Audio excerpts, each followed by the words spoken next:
สบายดีทุกคนเนาะมื้อนี้พาทุกคนมายามกับเอาไส้ตอนแรกนั่นแหละเนาะฝนตกก็เลยบ่ได้ถ่ายมาใบไม้ยังเปียกๆอยู่บ่ได้ถ่ายเนาะเอาไส้แถวนี้แหละ10 ปลายหลังไส้อยู่เทิงนี่หลังนึง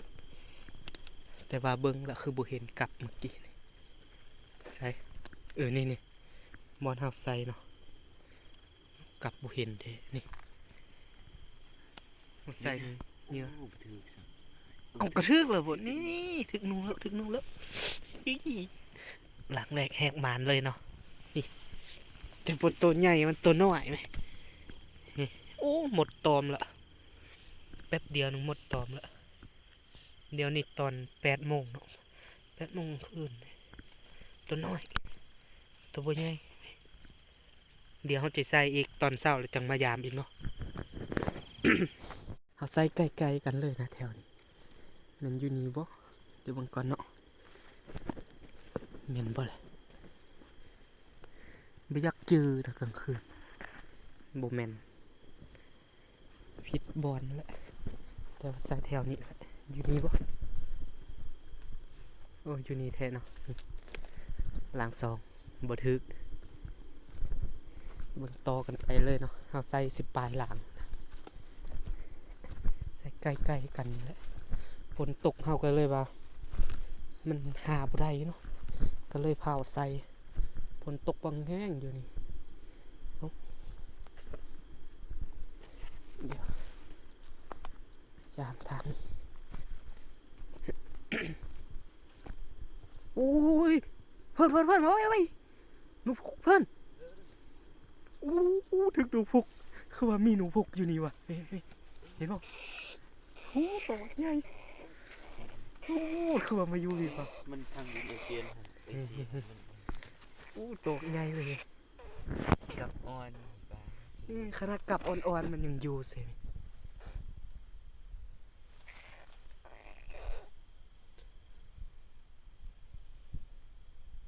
กับอ่อนเลยนี่จับมือโอ้ตัวใหญ่เลยผมมีซ้ายครับโอ้ถ้าเฮาบ่มายามเดี๋ยวนี้คือว่าหลุดแล้วเดี๋ยวเอายังแห้งได้พอได้อยู่จับเอายังแห้งดู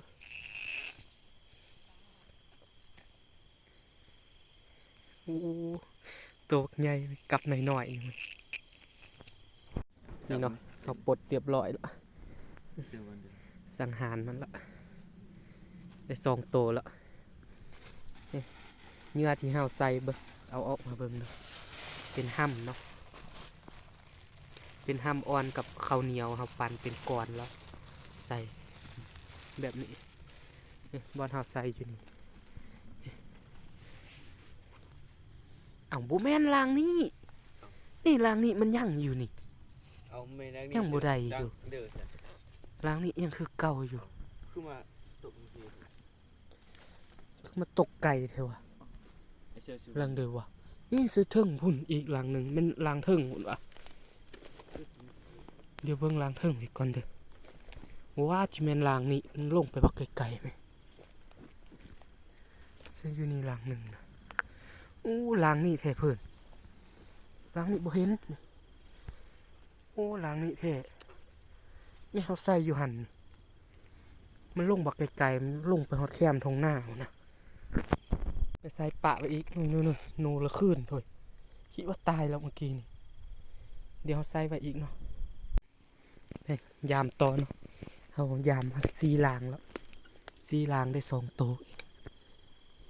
เขาใส่ไกลๆกันลางนี้เขาก็ใส่ไกลๆกัน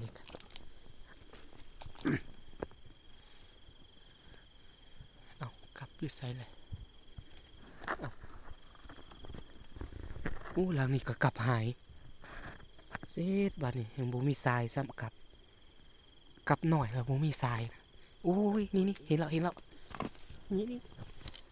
เรียบร้อยอีกแล้วอีกเต็มนึงแล้วหนูลายอีหลีแท้เลยอยู่ใกล้ๆบ้านเลยอยู่แคมป์หน้าไกลเฮือนเลยตายตัวนี้ทำบักใหญ่หนูหน้าตัวนี้โมเมนต์หนูพุกเนาะเก็บมาแล้ว3 แต้มแล้วกลับ5 ลางได้3 แต้มแล้วเดี๋ยวเราใส่ปะไว้ บอนเก่านี่เนาะเดี๋ยวมื้ออื่นมายามอีกมาพยายามล้างทีถ้าได้ละที่6ที่7แล้วบ่เดี๋ยวใหม่ ที่ห้าที่หกอันนี้ ล้างที่มาเบิ่งล้างที่6เนาะจักเฮาก็บ่อยากจื้อเลยเนาะว่าเฮาใส่อยู่ไสเดี๋ยวมาหากัน ตอนใส่ผ้าวเนาะฝนตกก็เลยผ้าวใส่คลิปก็จนว่าบ่ได้ถ่ายอย่างว่า นี่หยัง โอเคเนาะเฮาอันนั้นนะเมื่อกี้เฮาหาบอลใส่กลับบ่พอเนาะบ่ฮู้ว่าเฮาใส่เด้มันใส่แต่แถวนั้นบ่5-6ลางบ่แต่ว่าเฮาใส่นี่ลางนึงเนาะจื้อได้อยู่นี่ยังคือเก่าลางนี่ไปลุยกันไปนี่จักลางบ่จักแหละ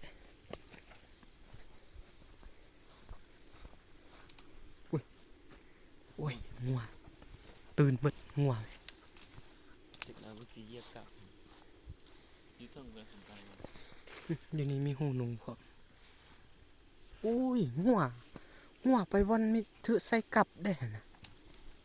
มาเบิ่งนี่ได้ใส่จุดเทิงนี่นะน้องหัวมาลินหมดเหยียบกลับลันหมดแล้วยังเนาะมันคือเก่าอยู่หลังนี่กะ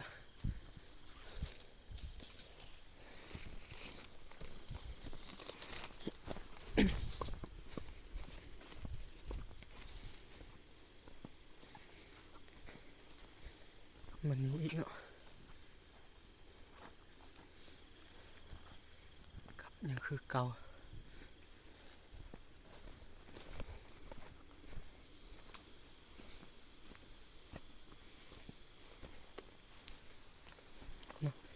เอาใส่แบบนี้เลยนะเอาใส่นี่เอาแล้วกลับบ่เห็นอีกแล้วมีรุ่นหาโอ้ถึกละตัวนี้แห่งตัวน้อยนี่บ่เอาใส่มันหลั่นได้ตัวนี้แห่งตัวน้อยกว่าหมู่เลยตัวน้อยกว่าตัวเฮาได้ตัวทำอิฐอีกไหม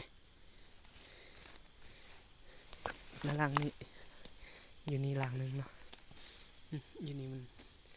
ยังคือเก่าอยู่เดี๋ยวใส่แปลงล่างนี้ไปเบิ่งล่างสุดท้ายเนาะแบบนี้เป็นล่างสุดท้ายแล้วใส่อยู่นี่แหละ เขาก็ฮ้อนว่าใส่เลยมันบ่มีวันใส่เนาะมืดแล้วเขาก็เลยใส่นี่คือเก่าอยู่ยังคือเก่าอยู่เนาะโอเคเนาะสำหรับคืนนี้ได้หนูนี่4 โตวถือว่ามานอยู่หนูน้อย3 โตวแล้วก็หนู6 ตัวหนึ่งเนาะโตใส่งามๆเลยโอเคเนาะเดี๋ยว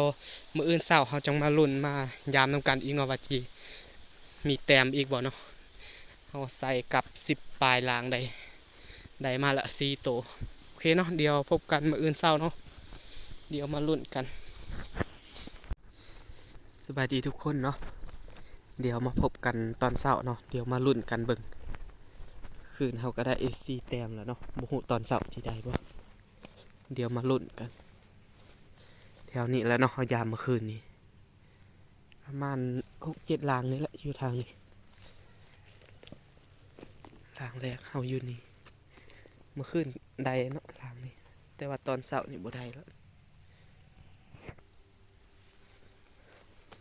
เบิ่งลางที่2เลยอุ้ย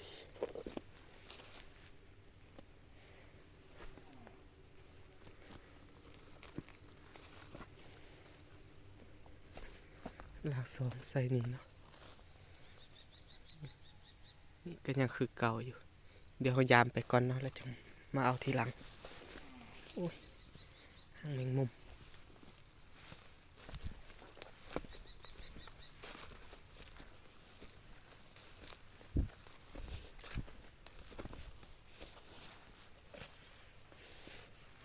หอยนูลินอยู่แถวนี้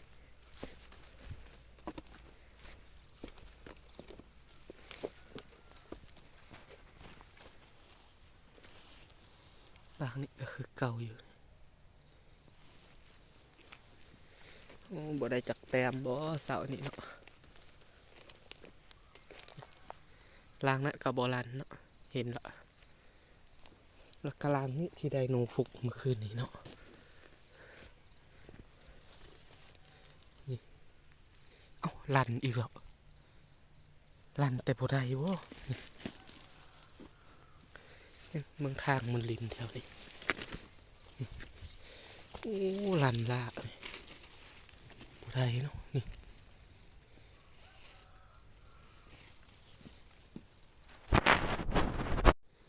โอเคเนาะสำหรับเสาร์นี่ถือว่าบ่มานเนาะบ่ได้จักโตเลยได้แต่เมื่อคืนนี่แทนเนาะ4โตโอเคเนาะแล้วพบกันใหม่คลิปหน้าเนาะเดี๋ยวเทื่อหน้าเขาจะไปซอกหมายคักๆเนาะมื้อนี้เขาใส่ไก่นี่เนาะอยู่แคมบ้านแคมเฮือนเขาเลยเนาะเดี๋ยวพบกันใหม่คลิปหน้าเนาะคลิปนี้ขอจบซ้ำนี้เนาะ